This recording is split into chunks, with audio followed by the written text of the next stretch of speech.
Եկեք վերլուծենք եւ հասկանանք, թե ինչպես կարող եմ ես օգտակար լինել այն դեպքում, երբ մարդը ունի նմանատիպ խնդիր։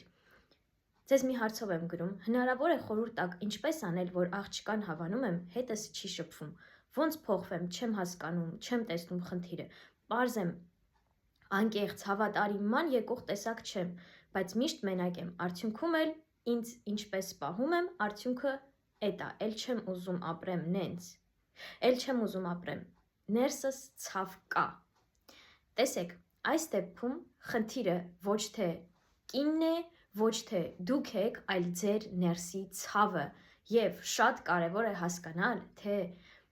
այդ ներսի ցավը որտեղից է գալիս, եւ երբ որ մենք աշխատենք այդ ցավի հետ, ցավի սկզբնաղբյուրի հետ, ձեր խնդիրը շատ ավելի արագ կլուծվի, քան դուք եք մտածում։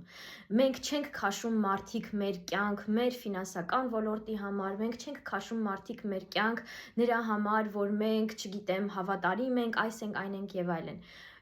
Մենք քաշում ենք մեր կյանք մարդիկ, ովքեր մեր վիբրացիաների վրա են։ Տեսեք, մարդը չի կարող երկար ժամանակ մնալ ձեր կողքին այն դեպքում, երբ որ դուք ինքներդ չեք ուզում ապրել եւ ձեր ներսում ցավ կա եւ գուցե դուք չգիտեք այդ ցավի հետ ինչպես առաջ գնալ եւ այլն։ Շատ կարեւոր է, որ դուք աշխատեք այդ ցավի սկզբնաղբյուրների ու արմատների հետ։ Ու տեսեք, հիմնական դեպքերում, երբ որ մենք աշխատում ենք այդ սկզբնաղբյուրների, այդ արմատների հետ, պատճառը գտնում ենք ոչ թե ներկայում, այլ անցյալում, որովհետև մենք բոլորս ունենք մանկություն, մենք ունենում ենք այնտեղ շատ խնդիրներ, որոնք չենք կարող բաց թողնել, հա, որոնք դեռ բաց չենք թողել, բայց մենք ուզում ենք կառուցել նոր հարաբերություններ, մի հարաբերությունը չստացվեց, այդտեղ խնդիրներ ունեցանք, մենք կառուցում ենք հաջորդ հարաբերությունը, այդ վատ հիմքի վրա ու ամեն ինչ այդպես խալխլված գնում է։ Առաջինը անհրաժեշտ է աշխատել ձեր հոգու ցավի հետ, ձեր խնդրի իրական արմատների հետ, նոր հետո գնալ առաջ։ Իսկ այդ ամենը հնարավոր է ինձ հետ թերապիայի ընթացքում, կարող եք գրել անձնական նամակ եւ